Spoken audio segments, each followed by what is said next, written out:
Roy Berry once said in his book Zen and the Art of Writing, we need art in order to teach us how to breathe.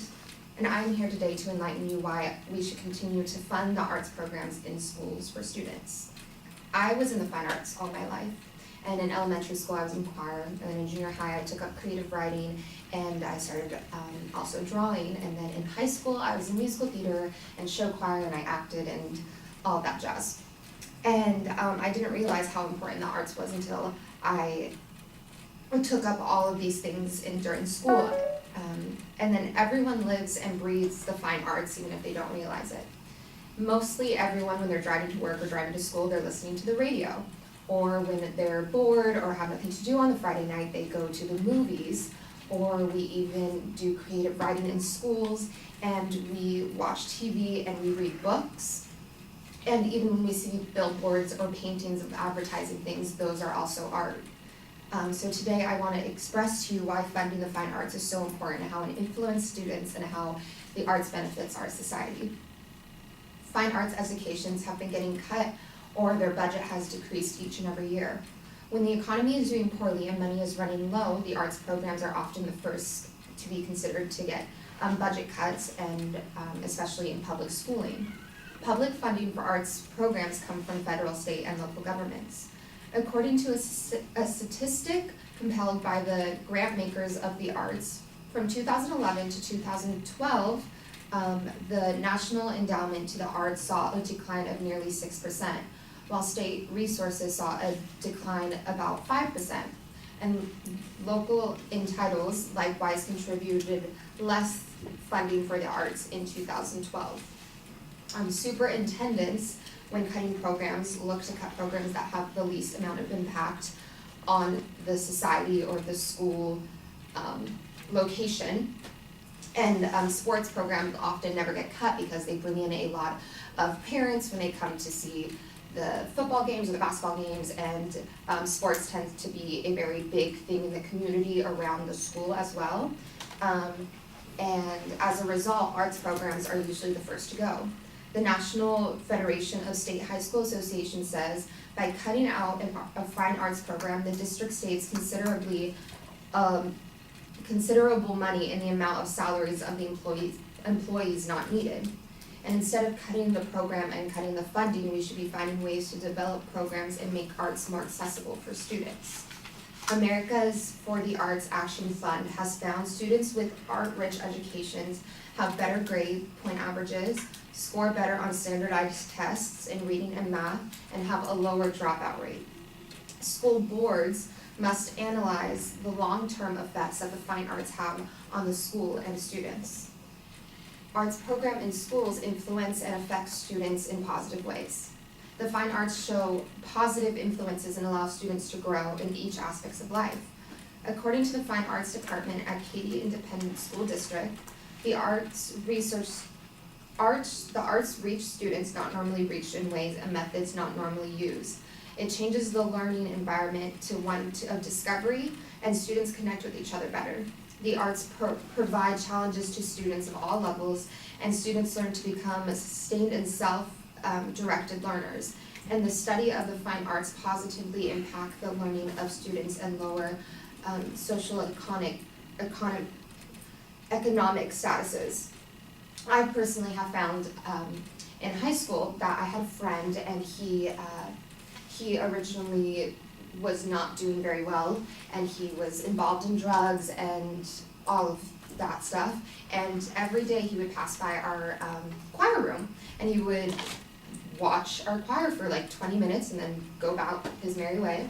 And one day after this happened for a few weeks, like every Tuesday and Thursday, someone went up to him and asked him, hey, like, what are you doing?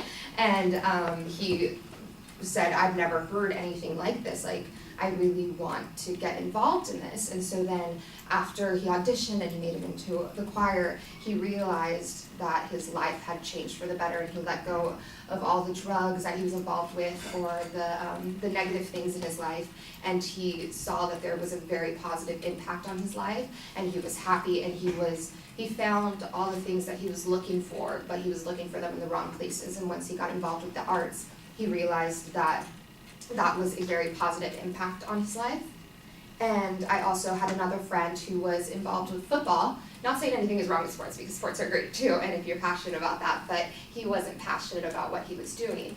And so he got involved with the arts, and he realized that he found his happiness and found joy in playing the guitar and singing and getting to be on stage and performing for others. So the arts can also engage many areas of the brain and have a strong effect on the developing mind.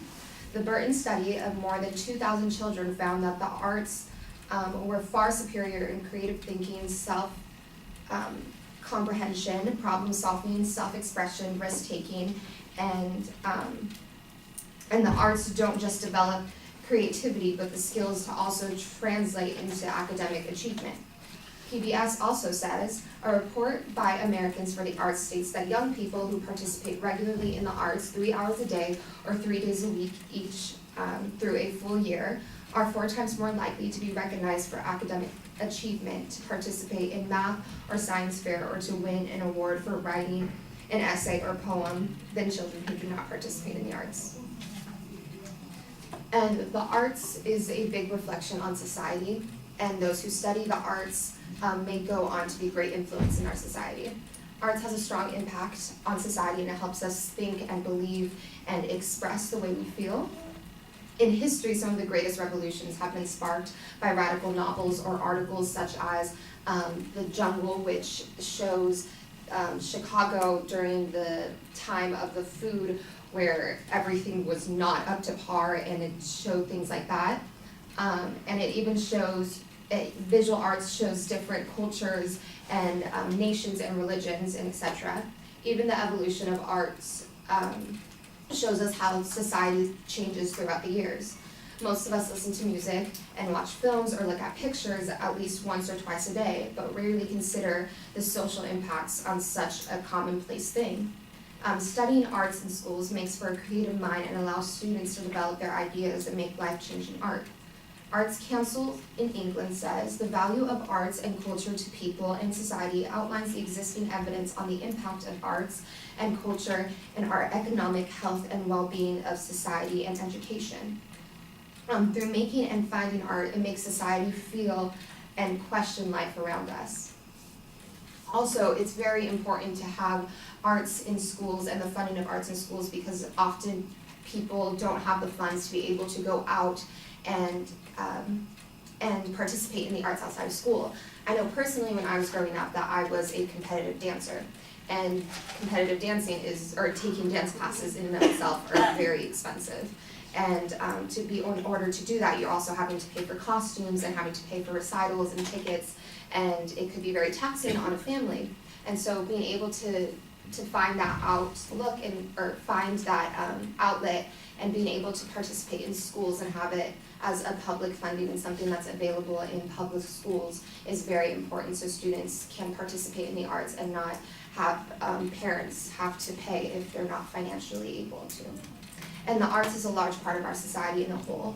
Fine arts programs in schools are so important, and they face budget cuts each and every year and removal altogether sometimes. We must find a way to allow students to create and to grow and to express themselves in these outlets of life. And for many kids, it has a very positive influence on their lives. So I leave you with this. Imagine a life without music or without books or without pictures or movies. It would be so colorless, and it would not be as exciting as it is with the arts. Thank you.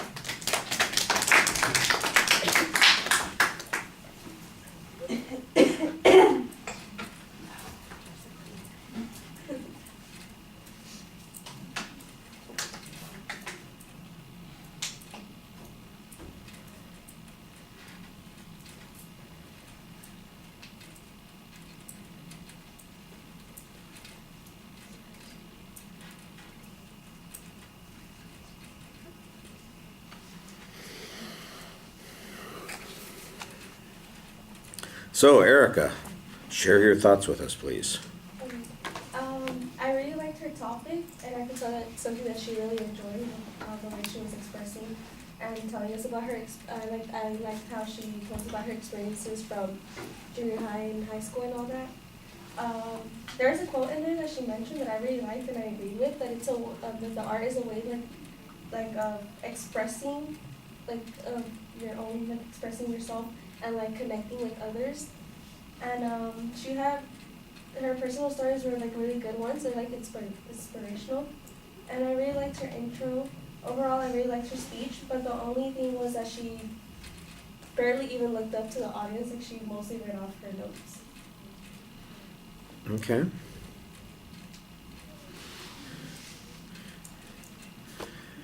Yeah, the content is pretty solid. There's a lot of information here. There's stuff that justifies arts programs, that shows us how important it is. You've got some visualizations that go along with that, and I think you do a good job on that. I do think you need to demonstrate a little bit more about the potential problem with the cuts in the arts. The data that you had was a little bit older, and it did come from a time period when there was some economic disruption. So the question is that really the situation that's going on now?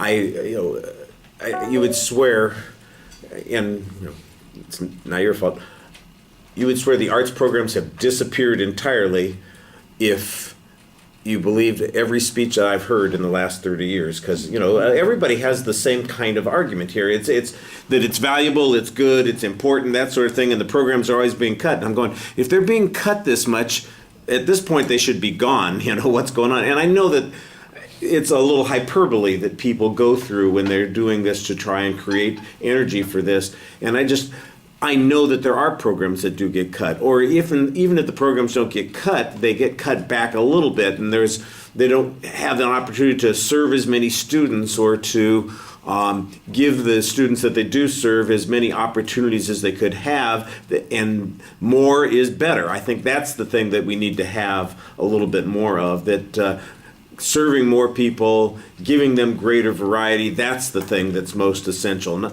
Not that arts are unimportant. I don't think that there's much of an argument on that. I think everybody agrees that the arts are important for the most part. I mean, maybe there are a few people that poo-poo the idea, but so the question then is, where do we need more? What more could we be doing? And a little more specific, I think, would be helpful.